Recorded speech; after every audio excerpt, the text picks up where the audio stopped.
ఇంకో మాట నేను యువతరాన్ని దృష్టిలో పెట్టుకుని చెబుతున్న, ఆధునిక కాలంలో కూడా ముందు ఇంట్లో వెంటనే మీరు వెళ్ళగానే రేపటి నుంచే చేయవలసిన పని ఒకటి ఉందండి.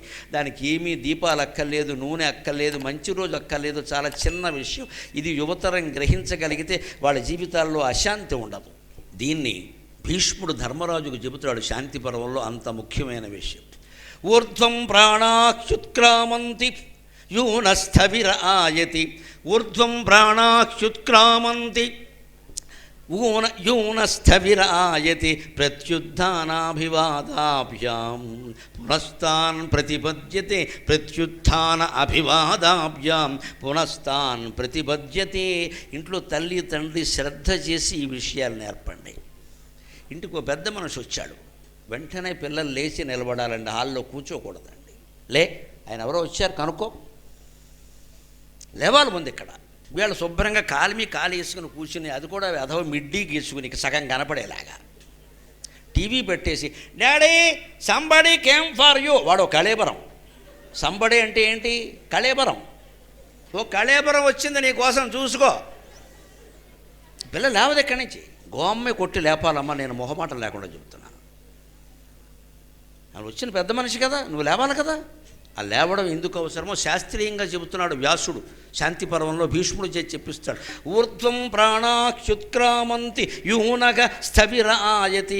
ఒక పెద్దవాడు 60 ఏళ్ళు 70 ఏళ్ళు దాటిన పెద్దవాడు, స్త్రీ అయినా పురుషులైనా, వారు వస్తున్నారంటే యువతలో యువకుడో యువతో ఉన్నారే 20-25 ఏళ్ల వాళ్ళు. వీళ్లలో ప్రాణం గుండెల్లోంచి పైకి లేస్తుందిట. పెద్ద ప్రాణం ముందు చిన్న ప్రాణం తట్టుకోలేదు. ఇది సైన్స్ రుజువు చేసిన విషయం. మీకు రోజు రుజువు అవుతుంది. కావాలంటే హైవేలో వెళ్ళినప్పుడు గమనించండి, స్కూటర్ వేసుకెళ్ళండి, కారులో కాదు, బండి వేసుకెళ్ళండి. ఒక పెద్ద లారీ ఏదైనా వచ్చిందనుకోండి, ఆ లారీ ప్రయాణం చేసేటప్పుడు దానికోసం మీరు పక్కకెళ్ళి బండి ఆపండి. లారీ వస్తుంది, పెద్ద లేలాండ్ లారీ, చాలా పెద్ద లోడుతో వస్తుంది. ఈ నాపరాళ్ళు సిమెంటు ఏదో దేంతో పెద్ద లారీ వచ్చిందనుకోండి, ఆ లారీ వస్తుంటే మీరు వెళ్ళిపోవద్దు, బండి ఇక్కడ ఆపండి. నేను చేసిన ప్రయోగం చేసి చూడండి.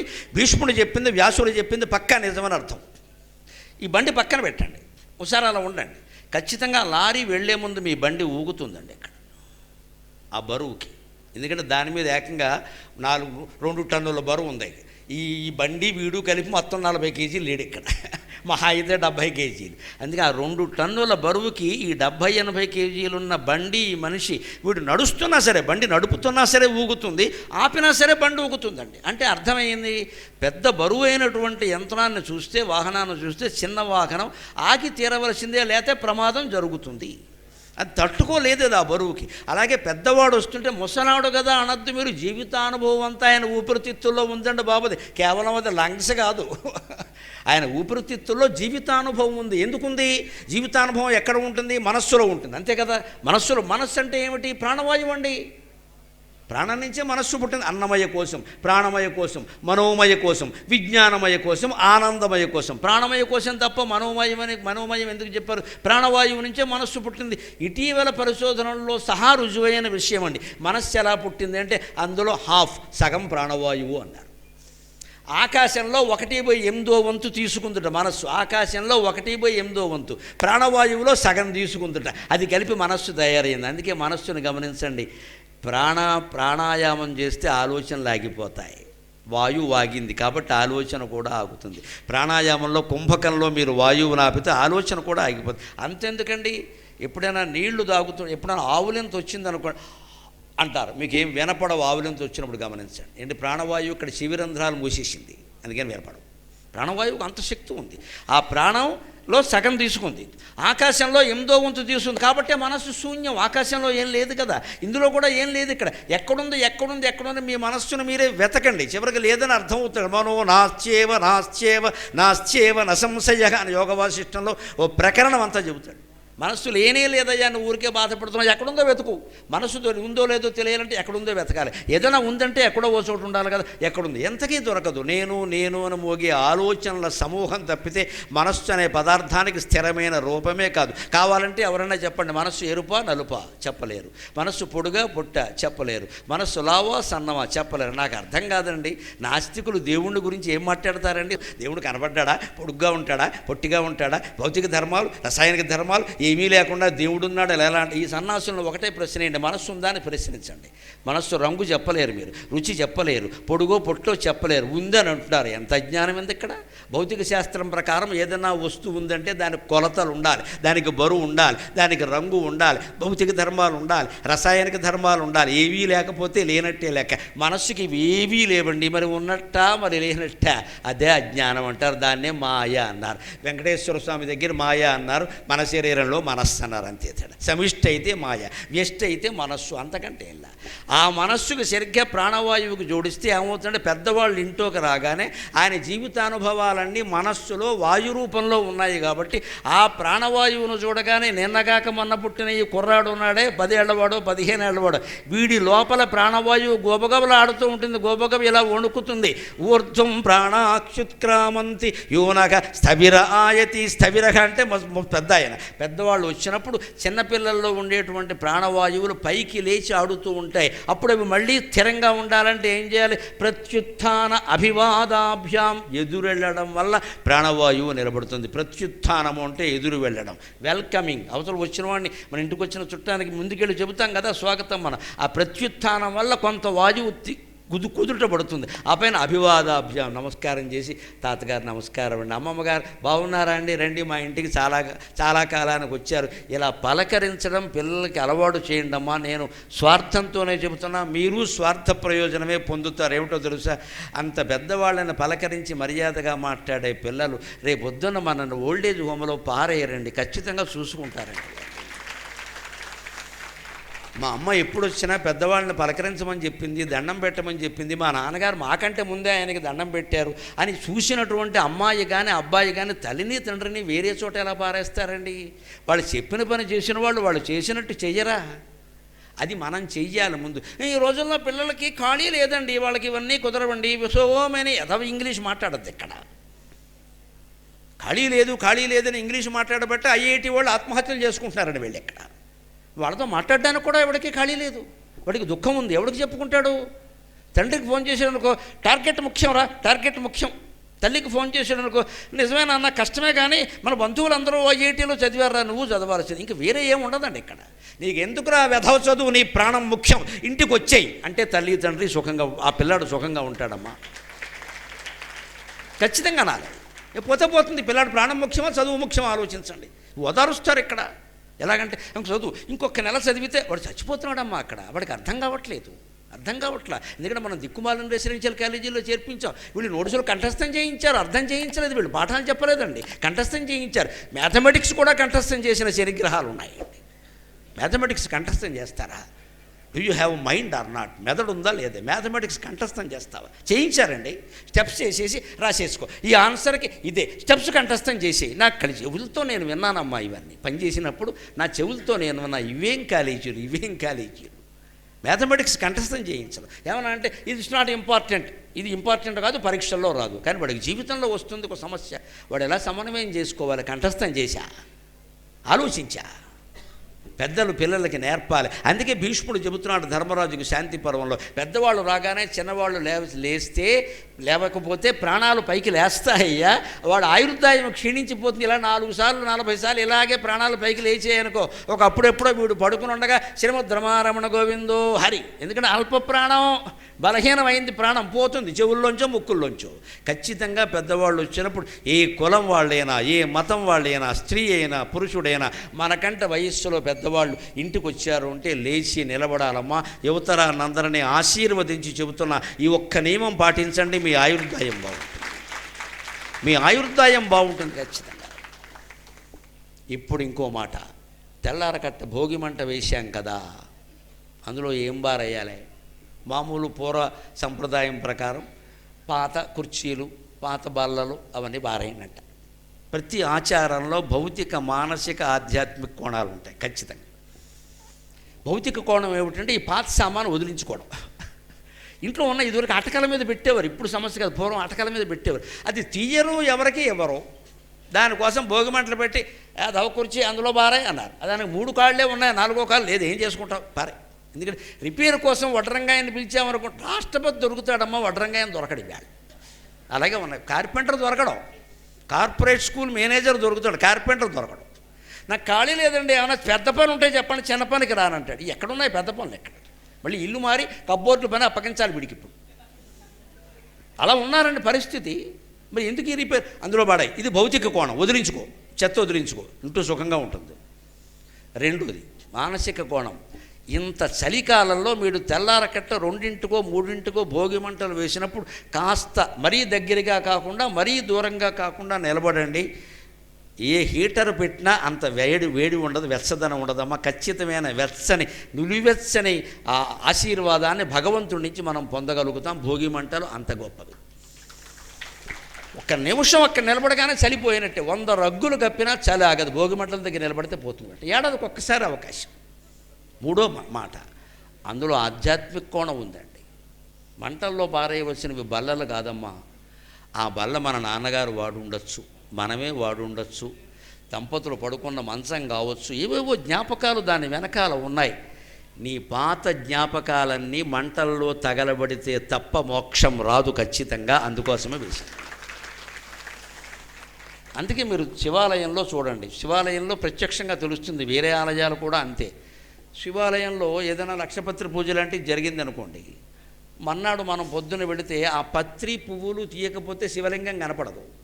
ఏమిటి శివలింగం కనపడలేదంటే ఆచార్య గారికి వేళ ఏదో అర్చకుల వారికి ఏదో అశౌచం వచ్చింది, అందుకని ఆయన తీయలేదు అంటారు ఎవరు. సరే, కానీ కనపడదు కదా. మరి దాన్ని ఆ తీయని దాన్ని ఏమంటారు? నిర్మాల్యం అంటారమ్మా. ఆకులు పత్రి అనరు, నిర్మాల్యం అంటారు ఖచ్చితంగా. దానికి ఒక పేరుంది. తీసేసిన పత్రి అనకూడదు, నిర్మాల్యం దాని పేరు. అది అంటే శివుడి శరీరం మీద ఉంది, అది పవిత్రమైంది. దాన్ని మనం శిరస్సులో పెట్టుకుంటాం, మనం నందీశ్వరుడి మీద పెడతాం. అందుకని అది నిర్మాల్యం అంటారు. ఆ నిర్మాల్యం తీయకపోతే శివుడు కనపట్టు కదా. నిర్మాల్యం అంటే అర్థం ఏమిటండి? నిన్నటి పత్రి పుష్పాలు, అంతే కదా. నిన్నటి పత్రి పుష్పాలు తీయకపోతే గుళ్ళో శివుడు కనపడనట్టే. నిన్నటి జ్ఞాపకాలు తొలగించకపోతే ఆత్మసాక్షాత్కారం కూడా కాదు.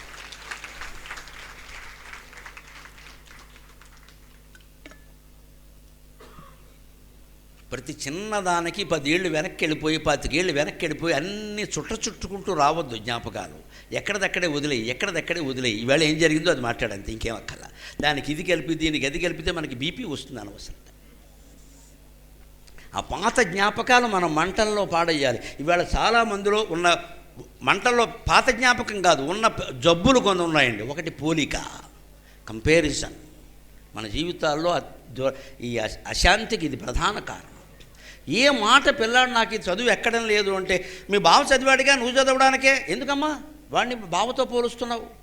వాడికి ఆ తెలివితేటలు ఉండొచ్చు, గత్యంతరం లేక చదవచ్చు. వీడికి ఆ చదువు ఎక్కట్లా, వీడి గురించే మాట్లాడు. నువ్వు వాడితో పోలుస్తావేంటి? ఎందుకంటే ఈవిడికి ఆడపడుచుకి పోటీ. వాళ్ళ అబ్బాయి చదివాడు, నువ్వు చదవవా? ఎందుకంటే మరి మనం గొప్ప చెప్పుకోవాలి కదా. మన గొప్ప గురించి వాడిని కూనీ చేసేస్తామా? పిల్లల్ని ఎప్పుడూ పోల్చకూడదండి. అప్ప చెల్లెళ్ళని కూడా పోల్చకూడదు, అన్నదమ్ముల్ని కూడా పోల్చకూడదు. ఎవరి గ్రహస్థితి వారిదండి, ఎవరినెవరూ మార్చలేరు ఇక్కడ. వారు పూర్వజన్మ కర్మ ఏమిటో స్వభావం ఏమిటో మీకు తెలుసా? ఒకడికి వస్తుంది చదువు, ఇంకోటికి రాదు. మీరు తర్వాత జీవితాలు గమనించండి. ఈ చదువు వచ్చిన వాడికంటే చదువు రానివాడు బ్రహ్మాండమైన స్థానంలో ఉంటాడు. వాడు జీవితంలో అన్నీ ఎదుర్కొంటాడు. ఈ చదువు వచ్చినవాడు మాత్రం ఏం చేయాలో పుస్తకంలో లేదు కానీ ఆత్మహత్య చేసుకుంటాడు. చదువుతో నిమిత్తం ఏం లేదు ఇక్కడ. సంస్కారం, ధైర్యం అవన్నీ వేరే ఇక్కడ. వాడికి ఇంకో రకంగా బాగుంటుంది కదా. అందుకని పోలికలు ఉండకూడదు. అలాగే అత్యాశ ఈవేళ ప్రధానంగా ఎంతమందిని పీడిస్తుందో గమనించండి.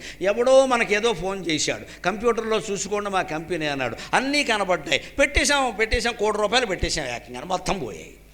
ఎంత అజ్ఞానం! ఎవరండి పెడుతున్న వాళ్ళు? చదువురాని వాళ్ళు కాదండి, గిరిజనులు కాదమ్మా, పల్లెటూరు వాళ్ళు కాదమ్మా, బ్రహ్మాండమైన చదువులు ఉన్నవాళ్ళు, బీటెక్ చదివిన వాళ్ళు, సాఫ్ట్వేర్ వాళ్ళు, డాక్టర్లు, యాక్టర్లు, పోలీస్ అధికారులు అందరూ ఉన్నారు. నమశివాయ. మా ఇండియా ఏమైపోయింది నాకు అర్థం కాదు. ఇక్కడ ఏమిటో మాయలో పడిపోయాం. మాయలో ఎక్కడ పడలేదండి, మాయలో పడలా. గమనించండి లోపం ఎక్కడుందో. అసలు నువ్వు ₹10 పెట్టి ₹100 కావాలని ఎలా ఆశిస్తున్నావు? నీ ఆశలోనే ఉంది దోషం. ఖచ్చితంగా వాడిని అనుకోవలసిన అవసరం లేదు. సైబర్ నేరాలు చేసేవాళ్ళని అనక్కర్లేదండి, మీరు కంట్రోల్ చేయడం సాధ్యం కాదు. ఇది ఆర్టిఫిషియల్ ఇంటెలిజెన్స్ వచ్చాక ఇంకా జరుగుతాయమ్మా, అనుమానం ఏం లేదు ఇక్కడ. నా బొమ్మ పెడతారు, మీకు జరగబోయేది చెబుతున్నా. నా బొమ్మ పెడతారు, నేను మాట్లాడిన మాటలన్నీ దాని చేత మాట్లాడిస్తారు. నేను మాట్లాడినవి కాదు, మాట్లాడనివన్నీ దాని చేత మాట్లాడిస్తారు. గరికిపెట్టాను మారిపోయాడు, చూడండి ఏం మాట్లాడుతున్నాడు అంటారు ఇక్కడ. ఎందుకంటే వీడి వ్యాపారానికి నేను సహకరించాలి ఇక్కడ. మీరు నమ్మేస్తారు వెంటనే. ఇలా మారిపోయాడు ఏంటి, ఇలా మారిపోయి ఈ మధ్యన తెప్పతీగ దొక్కుంటాడు అందుకే మారిపోయాడు అంటాడు ఎవడో కింద కామెంట్. ఇక్కడ తెప్పతీగ దొక్కితే బుద్ధి మారిపోతుంది. ఇవన్నీ చూస్తే నాకేమనిపిస్తుంది, నేను అనలేదు ఆ మాట, నా బొమ్మ పెట్టి వాడు అనేస్తున్నాడు.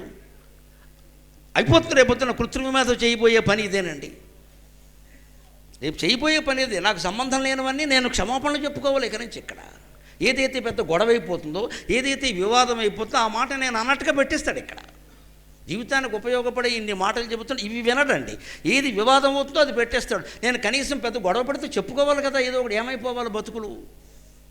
ఈ అత్యాశతోనే బెట్టింగ్ జోదాలు జరుగుతున్నాయి. ఈ అత్యాశ కారణంగానే స్టాక్ మార్కెట్లో పెట్టుబడి పెట్టి కోట్లు పోగొట్టుకుంటున్నారు. ఇప్పుడు కారణం సైబర్ నేరస్తులు కాదండి, మన అత్యాశే కారణం. అసలు నువ్వు ₹1,00,000 ఏడాది దాటకుండా 10 రోజులు కూడా దాటకుండా 10 లక్షలు అవ్వాలని ఎందుకు ఆశించావు? నీ ఆశలో తప్పు ఉందా లేదా? నువ్వు ఆశించడమే తప్పు కదా. అంటే నీ ఇంట్లో ఎవరైనా పనిచేసిన వాళ్ళు ఎవరైనా అమ్మా ₹10 బదులు ₹100 ఇమ్మంటే నువ్వు ఇస్తావా? నీ దగ్గర ₹10 పెట్టి ఎవరైనా ₹100 ఇమ్మంటే రెండో రోజు నువ్వు ఇస్తావా? ఇవ్వవే. ఏ పిల్లల్ని పెడుతుందా డబ్బు అని అడుగుతావే. నువ్వు పెట్టిన 10 లక్షలు పిల్లల్ని పెట్టేసి ₹1,00,00,000 అవుతుందని నువ్వెలా అనుకున్నావు? అయ్యా అజ్ఞానం తప్ప. ఈ అత్యాశని భోగిమంటల్లో వెయ్యాలి, ఈ పోలికని భోగిమంటల్లో వెయ్యాలి. నిన్న చెప్పినట్టే నిన్నటి జ్ఞాపకాలు, గత జ్ఞాపకాలన్నీ భోగిమంటల్లో వెయ్యాలి. 4వది ముఖ్యమైనది ఇంకోటి కూడా వెయ్యాలి, భవిష్యత్తు గురించిన భయాలు. భవిష్యత్తు గురించిన భయం. ఆర్టిఫిషియల్ ఇంటెలిజెన్స్ వచ్చింది, ఉద్యోగం పోతుందేమో, ఈ భయాన్నే పోగొట్టు. మన ప్రతిభని మనం కాపాడుకున్నంతసేపు, మన మేధాశక్తిని మనం కాపాడుకున్నంతసేపు 100 యంత్రాలు వచ్చినా మనిషిని మించింది లేదండి. ఖచ్చితంగా అందరూ బాగుంది. ఆ ప్రతిభకి నేను ఉపాయం చెప్తున్నా. ఖచ్చితంగా మనం ఇంగ్లీష్ మీడియం నుంచి తెలుగు మీడియంకి మారవలసింది. ఇవాళ కాకపోతే రేపైనా 10 ఏళ్లకైనా ఇది జరగవలసిందేనమ్మా. ఇంకోటి కూడా చెబుతున్నా, మీకు శుభవార్త, మీరు నమ్మొచ్చు నమ్మకపోవచ్చు. 2036 నాటికి ఖచ్చితంగా చూస్తాం 2 తెలుగు రాష్ట్రాల్లో ఉమ్మడి కుటుంబాలు పెరగబోతున్నాయి. ఖచ్చితంగా ఉమ్మడి కుటుంబాలు పెరగబోతున్నాయి. యువతరం నుంచే వస్తుంది ఈ ప్రతిపాదన. మేము చచ్చిపోతున్నాం, మేము పడలేకపోతున్నాం, మా అమ్మ ఉంటే నాకు ఇలా, మా అమ్మమ్మ ఉంటే ఎంత బాగుండేదో, ముఖ్యంగా మా అమ్మ ఉంటే ఎంత బాగుండేదో, మా తాత ఉంటే ఎంత బాగుండేదో అని యువతరం అంటున్నారమ్మా. నా దగ్గర అంటున్నారు నన్ను వాళ్ళ తండ్రిగా భావించి. ఇంకో మాట కూడా యువతరంలో వచ్చింది, ఐ అప్రిషియేట్ దమ్. నేను ప్రశంసిస్తున్నాను వారిని.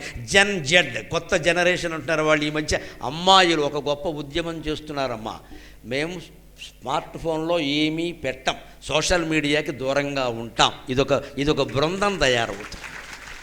అమ్మాయిల నుంచి తయారవుతుంది, అబ్బాయిల నుంచి కాదు. కొంతమంది అమ్మాయిలు మేము పెట్టాం, మా సొంత జీవితం మాది, మేము ఎక్కడైనా కలవాలంటే కలుస్తాం, సరదాగా మాకు కావాల్సింది ఏదో తింటాం, 4 పాటలు పాడుకుంటాం, దాన్ని ఫోటోలు తీసినా మా వరకే, ఎక్కడా పెట్టాం. ఎవడి కామెంటు మాకు అవసరం లేదు. ఒకడు బొటన వేలు పైకి లేపి చిటిన వేలు కిందికి దింపి ఏదో స్మైలీ పోజులు పెట్టి వాడు ఏడుస్తున్నాడో నవ్వుతున్నాడో తెలియకుండా ఓ బొమ్మెట్టి, ఈ దరిద్రం మాకు అక్కర్లేదు, మేము పెట్టాం, అసలు సోషల్ మీడియా జోలికి పోం అనేది ఒక కొత్త ఉద్యమం తెలుగు అమ్మాయిల ద్వారా తయారవుతుందమ్మా. వారిని నేను మనఃపూర్వకంగా ఆశీర్వదిస్తున్నాను.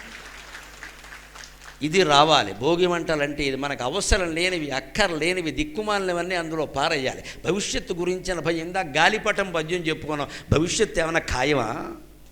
భవిష్యత్తు ఏమైనా ఖాయమా అండి? ఎప్పుడో 10 ఏళ్ల తర్వాత ఏదో జరుగుతుంది అనుకుంటున్నాం. 10 ఏళ్ల వరకు మనం కూర్చుంటాం ఎక్కడ, ఈ లోపు వెళ్ళిపోతే ఎవడకట. అంత వైరాగ్యంతో ఉండాలి. వైరాగ్యమేవ అభయం అన్నారు ఖచ్చితంగా. ఇంకొక మాట, అన్ని ఆచార సంప్రదాయాల్లోకి ఆధునిక కాలంలో ఖచ్చితంగా పాటించవలసింది ఏమిటో తెలుసా? భోగి మంటల్లో వదిలేయవలసినవి ఈ భౌతికాలు కాదండి. ఆనుశాసనిక పర్వంలో వ్యాసుడు చెబుతున్నాడమ్మా ఒక గొప్ప మాట. కామం క్రోధం చ లోభం చ జిత్వా తీర్థం యో జిత్వా తీర్థమావసేత్. కామం క్రోధం చ లోభం చ యో జిత్వా తీర్థమావసేత్. యో జిత్వా తీర్థమావసేత్ నతేన కించిన్న ప్రాప్తం, నతేన కించిన్న ప్రాప్తం, నతేన కించిన్న ప్రాప్తం తీర్థాభిగమనం భవేత్. 3 విషయాలు కనుక మనం వదిలిపెట్టగలిగితే, వాటిని భోగి మంటల్లో పారేయగలిగితే, నువ్వు ఏ తీర్థంలోనూ మునగక్కల, ఏ క్షేత్రానికి వెళ్ళక్కల అన్నాడు. కామం క్రోధం చ లోభం చ జిత్వా యో తీర్థమావసేత్. తీర్థయాత్రకి వెళ్ళే ముందే మనస్సులో ఉండేటువంటి కోరికల్ని జయించాలి. గుళ్ళోకి వెళ్ళడం ఎందుకంటే, నన్ను మన్నింతురుగాక, మీకు నచ్చినా నచ్చకపోయినా నేను చెప్పి తీరతానమ్మా, భూతహితం కోరేటువంటి మాట ఇది. గుళ్ళోకి వెడుతున్నామంటే కోరికలు తగ్గించుకోవడానికి వెళ్ళాలండి, కోరికలు తీర్చుకోవడానికి కాదు ఖచ్చితంగా. లేకపోతే మనశ్శాంతి ఉండదు. భగవంతుడికి ఏ కోరిక ఉంది చెప్పండి? ఎందుకు శ్రీమన్నారాయణమూర్తి శాంతాకారంగా పడుకున్నాడు? ఎక్కడ పడుకున్నాడండి? నాకు ఎప్పటికీ అనుమానమే. శాంతాకారం భుజగశయనం, పాముల పక్క మీద పడుకున్నవాడు శాంతాకారంతో ఉంటాడా? సాధ్యమా? కుర్లాను బెడ్డ మీద పడుకుని ఏసీ రూమ్లో పడుకుని నిద్ర పట్టక చచ్చిపోతున్నాం ఎక్కడ? ఆయన పాముల పక్క మీద పడుకున్నాడా? శాంతాకారంతో ఉన్నాడా? అంటే స్వామివారు మనకి ఏం చెబుతున్నాడు? ఒరే, సంసారం అంటేనే పాముల పక్కరా, నువ్వు శాంతంగా ఉండరా సరిపోయిందని చెప్పాడు ఆయన. మనం అది తెలుసుకోం ఎక్కడ. శాంతాకారం ఎప్పుడూ నేను గుళ్ళోకి వెళ్ళినప్పుడల్లా 6 సార్లు చదువుతా. విష్ణుమూర్తికి విసుగమ్మ మానయ్య చదవడం. ఇది 6 సార్లు చదువుతా, 60 సార్లు చదువుతా, పొద్దున చదువుతా, సాయంత్రం చదువుతా, వారితో కలిసి చదువుతా, వీరితో కలిసి చదువుతా అన్నవాళ్లే తప్ప నేను దాన్ని ఆచరిస్తున్నా అన్నవాడు ఉంటే వాడి పాదాలకు నేను నమస్కారం చేస్తానమ్మా, అభ్యంతరం. నీ జీవితం పాముల పక్కాన్ని గ్రహించాలి. యుద్ధానికి సంసారానికి పెద్ద తేడా లేదండి. పైగా యుద్ధమే నయం. ఎందుకో తెలుసా? యుద్ధంలో 2 పక్షాల వాళ్ళు యుద్ధం చేసినా రాత్రిపూట ఎవరి శిబిరాల్లో వాళ్ళు పడుకుంటారు. సంసారం ఏమిటంటే ఎవరితో పోట్లాడేమో వారి పక్కనే పడుకోవాలి మనం. నమశివాయ. పగలల్లా ఎవరితో తోంసుంఠా అని దెబ్బలాడేమో వారి పక్కనే పడుకోవాలి. అంచేత యుద్ధం చేయడమే తేలిక సంసారం చేయడం కంటే. ఈ యుద్ధంలో గెలవాలంటే ఒకటే 3 శత్రువులు, 6 లేవండి. కామం, క్రోధం, లోభం, మోహం, మదం, మాత్సర్యం 6 లేవు చెబుతున్నాడు ఇక్కడ. కామం, క్రోధం చ లోభంచ. కోరిక అది పెరిగితే మోహమైంది. కోరిక స్థాయిలో ఉంటే చచ్చిపోడెవడో, ఆత్మహత్య చేసుకుంటాడు ఒక్కొక్కడు. చూడండి, ప్రేమలో విఫలమై ఆత్మహత్య. సఫలమైనా కూడా తర్వాత అదే పని కదా. 2 ఏళ్ళు గ్యాప్ అంతేనా? ఆగరాదా? చచ్చిపోవడానికి అంత తొందర ఎందుకే? బతకడానికి తొందరపడాలి. కానీ పెళ్ళైన వాడు ఎవడు సుఖంగా ఉన్నాడు కనుక. దేవతలే సుఖంగా లేరు, మనం ఎక్కడుంటాం? ఆడాళ్ళు లేరు, మగాళ్ళు లేరు. ఇందులో ఎవరిని అనుకోవాల్సిన పనే లేదు ఇక్కడ. విఫలమైన ఆత్మహత్య ఏమిటి? నువ్వు సఫలమైన ఆత్మహత్య ఖాయం. అటువంటిప్పుడు 16 రోజులు పండగళ్ళే వరకు ఆగచ్చు కదా. ఎందుకంత తొందర? ఆవిడెవరో ప్రేమించలేదు, వీడు చచ్చిపోయేట. ప్రమాదమా? ఇంకొకరెవరో నీ కోసం ఉండరా ఇక్కడ? ఈపాటి గంతకు తగ్గిన బొంత మనకి దొరకదా? ఈవిడ కోసం చచ్చిపోయి సీసా, శాలువ, కుక్క పెట్టుకుని జగమే మాయ. అంత సీనుందా జీవితానికి? అంత సీనుందా జీవితానికి? అంత చచ్చిపోవాలా దానికోసం ఇక్కడ? ఆడదైనా మగాడైనా ఇదేనండి కామం అంటే. ఎందుకు అంత? ఆ కోరిక ఏమైంది? మోహం స్థాయికి వెళ్ళిపోయింది. లేకపోతే నేను బతకలేరు. అలా వెళ్ళకూడదు. కోరికలు ఉండొచ్చు, తప్పు లేదు. ఫలానా పని చేయాలి, కోరిక లేకపోతే అభివృద్ధి లేదు, ఉండొచ్చు. సరే, జరిగితే చేస్తా, లేకపోతే మానుకుంటా. అంతేగాని జరిగి తీరాలి అంటే కోరిక జరగదమ్మా. కోరిక తీరదు, బీపీ వస్తుంది, ఆసుపత్రికి వెళ్ళాలి. ఎందుకు వచ్చింది? అలాగే క్రోధం వస్తుంది, దేనికైనా వస్తుంది. పైగా ధర్మాగ్రహం, మొహమాటం లేకుండా చెబుతున్నా. అధర్మం జరిగినప్పుడు ఆగ్రహాన్ని వ్యక్తం చేయండి ఖచ్చితంగా. అలా వ్యక్తం చేసేవాడికి బీపీ. కొంతమంది పాపం ఏమీ అనలేక అన్యాయం జరుగుతున్నా, అక్రమం జరుగుతున్నా, అధర్మం జరుగుతున్నా, ఇంట్లోనే జరుగుతున్నా పట్టించుకోకుండా లోపల కుమిలిపోతారమ్మా. లోపల చాలా ప్రమాదం ఇది. వీళ్ళ గుండెపోటు వస్తుంది ఖచ్చితంగా. ఎందుకంటే లోపల ఉండిపోయింది. ఇక్కడ బయటికి అనలేక ఒకసారి అనే గొడవ వదిలిపోయింది, తెలిపోతుంది. ఏమైపోతుంది ఇక్కడ? సున్నితంగానే చెప్పు. పోని చెప్పకుండా దాచుకుని మనం ఆ అక్రమాన్ని, అధర్మాన్ని, మన చిన్న అవసరాలు, సర్దుబాట్లు కాదండి. అక్కడ కాదు మనం కోపం. అధర్మం జరిగింది, అక్రమం జరిగింది, ఎలా ఊరుకుంటాం? మన కార్యాలయంలో జరిగింది, మనం చెప్పమా? మన పక్కవాడే లంచం తీసుకుంటున్నాడు, వాడికి చెప్పం, ఎవరికి చెప్పం. మనకెందుకు అంటాం. ఇక్కడ నువ్వు మొదలెట్టు. మొత్తం అన్ని కార్యాలయాలు పాడైపోయాయి. అందరూ జెండా వందనం చేసేవాళ్ళే, అందరూ రిపబ్లిక్ డే నాడు జెండా పెట్టి పాడేవాళ్ళే. ఎవరికి నీతి లేదు. ఒక్కొక్క అధికారి దగ్గర 100 కోట్లు దొరుకుతున్నాయండి. 100 కోట్లు ఏకంగా. ఒక అధికారుల దగ్గర ఇంతకొంత ఉంటే వీళ్ళని పోషించే నాయకుల దగ్గర ఇంకెన్ని ఉన్నాయో. ఎందుకు పెరుగుతుంది? మన అశ్రద్ధ, మన నిర్లిప్తత. ధర్మాగ్రహాన్ని వ్యక్తం చెయ్యాలి ఖచ్చితంగా. ధర్మాగ్రహం లేకపోతే ఏ పని అలా వ్యక్తం చేస్తే ఏమిటంటే, విశ్వనాథ సత్యనారాయణ గారు 1000 పడగల్లో చెబుతాడు.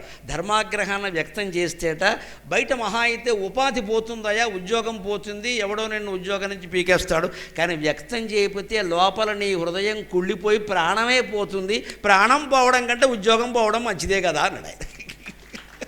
ఇప్పుడు ప్రాణం ఉంటే ఇంకో ఉద్యోగం సంపాదించుకుంటాం. ప్రాణమే పోయిన తర్వాత ఉద్యోగం ఎవడిస్తాడు? శవానికి ఉద్యోగం ఇస్తారా? ధర్మాగ్రహం వ్యక్తం చెయ్యాలమ్మా.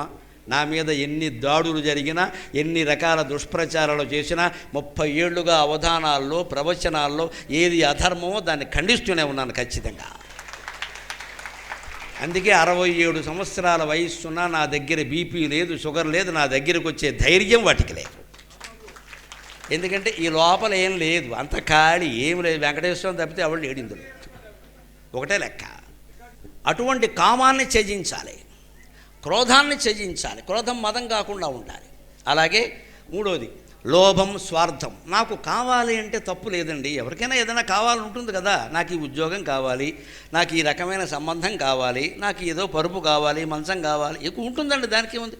నాకే కావాలి, ఇంకెవరికి ఉండద్దు, ఇది తప్పు. ఇక్కడ ఈ అనేది ఏవార్థకం అంటారు. ఈ ఏవని ఏవగించుకోవాలి. అది దొరికితే మనకి దొరుకుతుంది, లేకపోతే ఇంకొకరికి దొరుకుతుంది. అంచేత ఈ లోభం అనేది పెరిగితే ఏమవుతుంది? మాత్సర్యం అవుతుంది.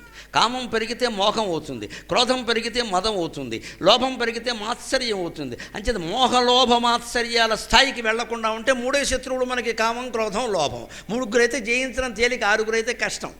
పైగా ఈ మూడింట్లోన కూడా మూలం ఏదండి? మూలమే కోరిక. కోరిక లేకపోతే క్రోధము లేదు, లోభము లేదు. కోరికే శత్రువు. కోరిక తీరకపోతే వచ్చేది క్రోధం. ఆ కోరిక నాకే తీరాలి అనుకోవడం లోభం. ఆ కోరిక తీరందే నేను ఉండలేను అనుకోవడం మోహం. ఆ కోరిక తీరిందే అని గర్వించడం మదం. ఆ కోరిక నాకు తీరకుండా ఇంకోరికి తీరిందే అనడం మాత్సర్యం. వెరసి మన శత్రువు ఒకే ఒక్కటి, అదే కోరిక. ఆ కోరికని జయించి తీరాలి.